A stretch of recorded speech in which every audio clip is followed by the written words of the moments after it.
Okay, in this video we're going to be ranking more of my favorite movies and or shows. I think there's just one show entry. In last place, and also appearing in the next video for a different reason, is Frantic. This is the one that we're going to talk about. We're not going to talk about this one just yet, but in last place here is going to be Frantic. It doesn't really seem like all that much of a thriller. It seems more like a suspense type thing rather than a thriller. Um, in 24th place, we have Mary Shelley's Frankenstein, because for some reason Frankenstein's monster doesn't have the bolts in his neck in this, and it just looks off. It has Ewan McGregor in it. Robert De Niro plays the monster. It has Ian Holm. Who else? I think that's all that I would recognize. Oh, Helena Bonham Carter is in it. Yeah. It's a good movie, just the creature design needed some extra fine tuning. In 23rd place, we have Army of Darkness, aka Evil Dead 3. The first one to get an R rating. And I mean, it's a good movie. It's a little weird that Bruce Campbell's character has a chainsaw hand, but there is a valid reason for that. It's not just like, oh hey, let's give him a chainsaw hand for grins and giggles. No, there's an actual reason why he does that. In 22nd place, we have Final Girl with a cute, I think, Abigail Breslin, and she's a cute girl. Kicks some serious butt of a few jerks. I think there's like 4 really rude and like mean men or boys in this, and she beats them up real good. I think she may even kill a few of them. Not the kind of girl you want to mess with. In 21st place, we have Frankenstein 2007. And in this one, Frankenstein, the scientist, is actually a Victoria instead of Victor. So it's a girl Frankenstein scientist. And this one does have the bolts in the neck, but not to keep him charged. It's as like a restraining bolt type thing. If he was a droid in Star Wars, that would be what it was. The person that plays Victoria Frankenstein was Draco Malfoy's mother, Narcissa, Helen McCrory, and she does a really good job. It's set in modern times, I think, so that's pretty cool and unique to this. Yeah. In 20th place is Evil Dead 2, and originally this and the original were NC-17 because they were so gory and creepy that an R rating didn't cut the mustard for it. That's a fun saying. But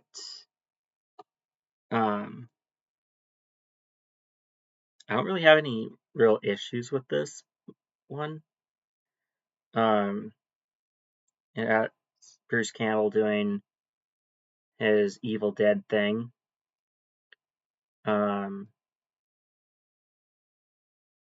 It says infamous sequel to The Evil Dead and outrageous prequel to Army of Darkness.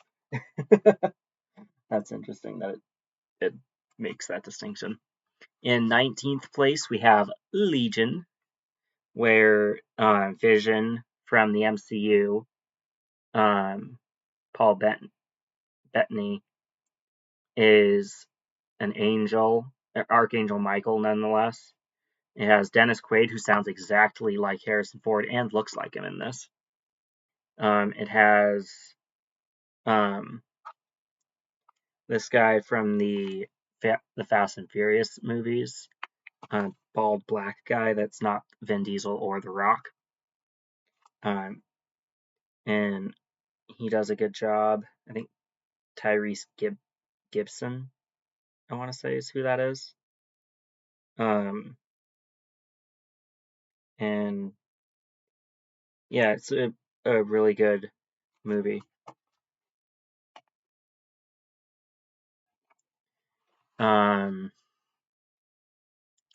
In 18th place, we have Forest of the Living Dead. It didn't have enough Living Dead in it for me.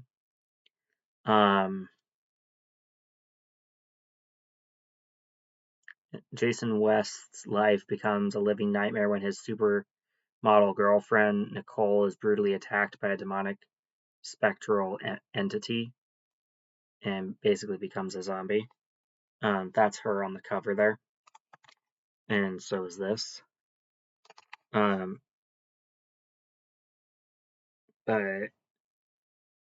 no really recognizable names on the back of here for actors or creators or whatever, directors, producers, whatever you want to call it. In 17th place, we have Freaky from 2020. This is the slasher Freaky Friday movie.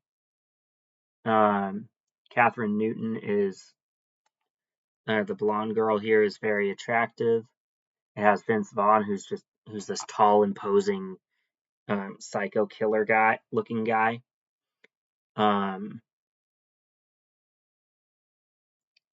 And who else is in this? Okay, just those two names look familiar to me. But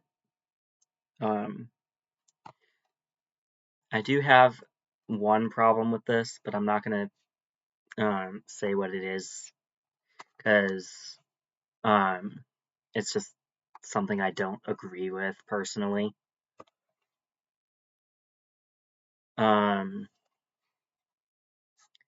In 16th place, we have The Descent, and that character is in a giant lake of blood, and understandably freaking out about it.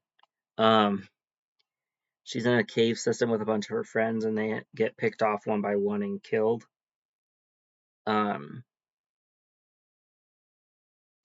This is a 2005 movie. This is the unrated version. I'm curious to see if the regular theatrical version is as good as this one is. She's out with 6 women going on a little spelunking adventure. So apparently, women shouldn't go spelunking by themselves. They should always have co-ed adventures in that arena. Have men with them, not necessarily to protect them, but to just be like to maybe help them out if something starts to go a little wacky, like it does in that. In 15th place, we have The Evil Dead, or Evil Dead 1. This one again was originally NC-17 for being gory and creepy. And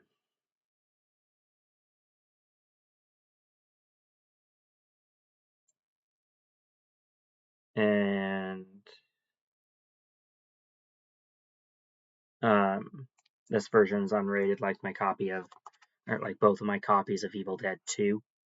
Which, did we already talk about Evil Dead 2? We did. Okay. Okay.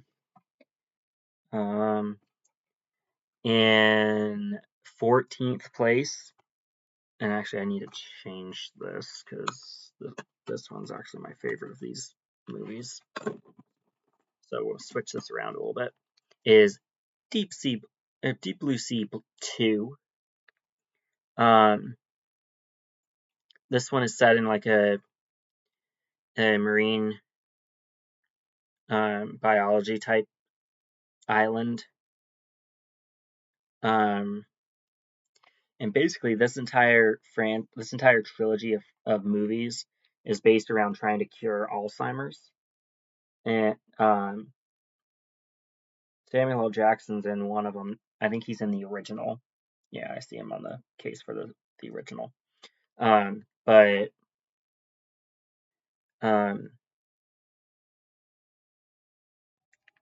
really good, solid shark movies here. In 13th place, we have Deep Blue Sea, the original. This one also has Stellan Skarsgård from the MCU and Thomas Jane from Punisher. Samuel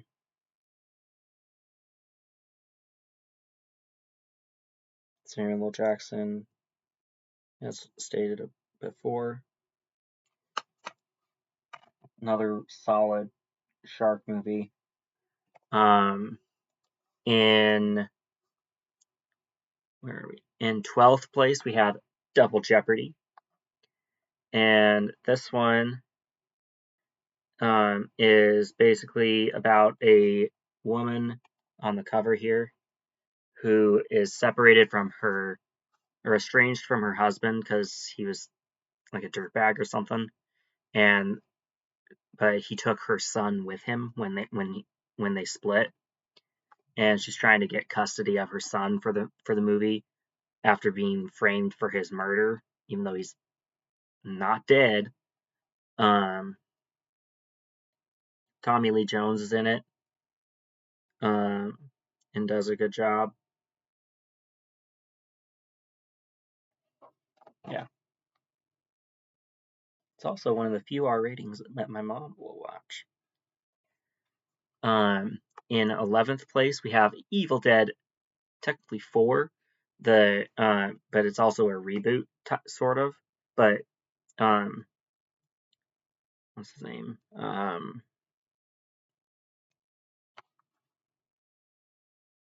Why can I not think of the guy's name?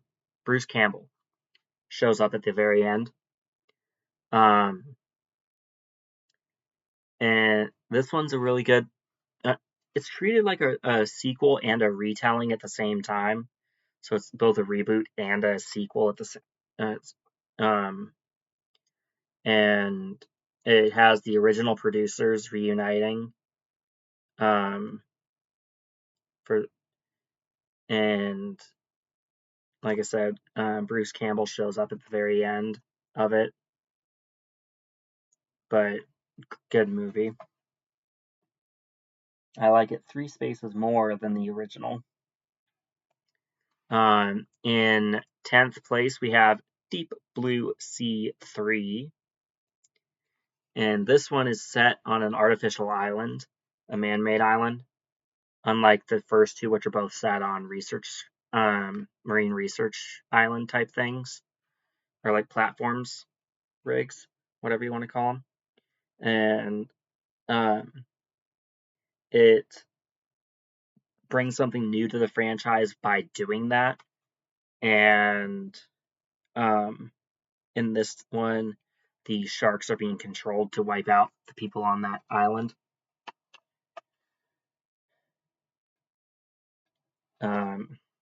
Let's see. In 9th place, we have Bram Stoker's Dracula from 1992. Gary Oldman does really well in this movie. So does Anthony Hopkins, Keanu Reeves. His role is kind of out of place for him. And Winona Ryder does a good job as well. And I think those are the only names that I recognize on here, other than Bram Stoker, obviously, and the title of the movie, Dracula. But yeah, good Dracula movie. Quite enjoyed it. I wish more Dracula movies were or gave off that kind of vibe. In 8th place, we have Flight of the Living Dead. This one had just the right amount of zombie material in it. And it added a new level of suspense by it being aboard a plane. Flight of the Living Dead outbreak on a plane. At 30,000 feet, there's nowhere to run. Very true. Good movie. Thoroughly enjoyed it. In 7th place, we have Exorcist 4 Believer. This is the fancy steelbook packaging right here. I always show the inside of these steelbooks to show off how cool they look, because they're very well designed.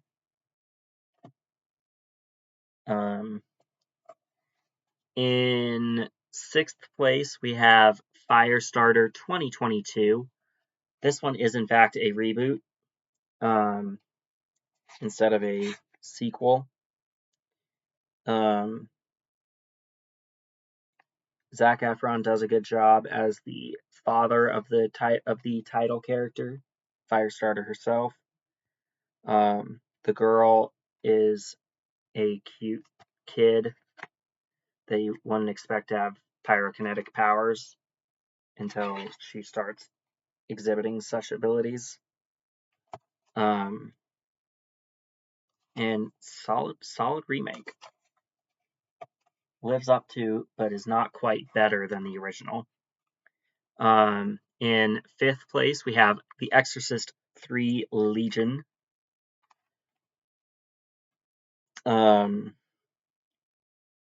And this one deals with the demon, or the group of demons, Legion, that ended up being cast out and made swine commit suicide by jumping off a cliff. And so it has that batch of demons in here. Samuel L. Jackson, I guess, is in this as well. I don't remember him being in there, but that's cool. Love me some Samuel L. Jackson appearances. He steals every scene that he's in, which is weird that I don't remember him in that one. In 4th place, we have The Exorcist 1. Really any cut, but I just happened to bring up the director's cut, extended director's cut case, because that's the one I decided to bring up. Not really a special reason, but really any version of this is phenomenal. It doesn't get praised nearly enough.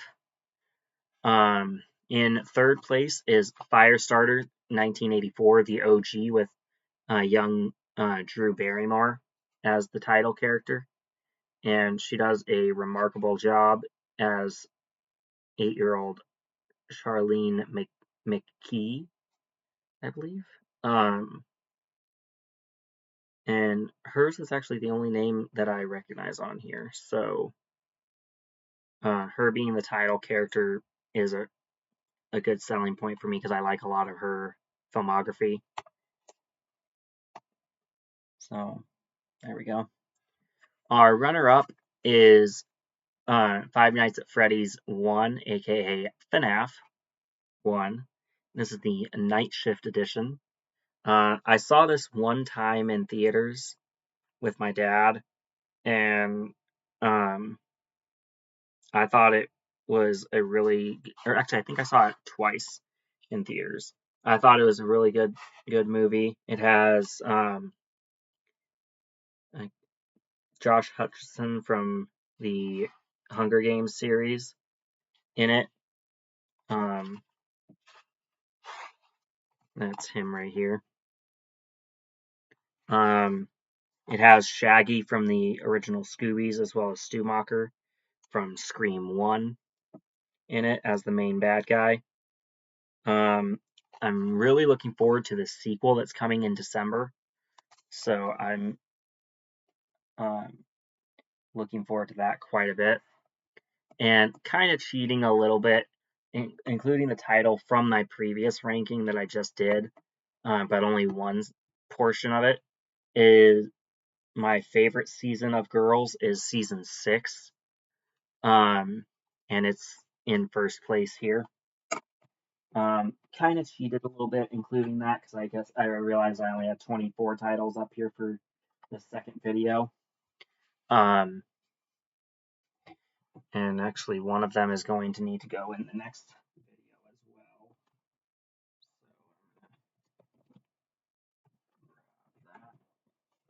So as the next video is of movies that I am looking forward to or anticipate enjoying quite a bit. And I'll get that video set up after I upload this one. But yeah, hopefully you enjoyed this video. If you did, don't forget to like, comment, and subscribe as always. And have a good rest of your day as well.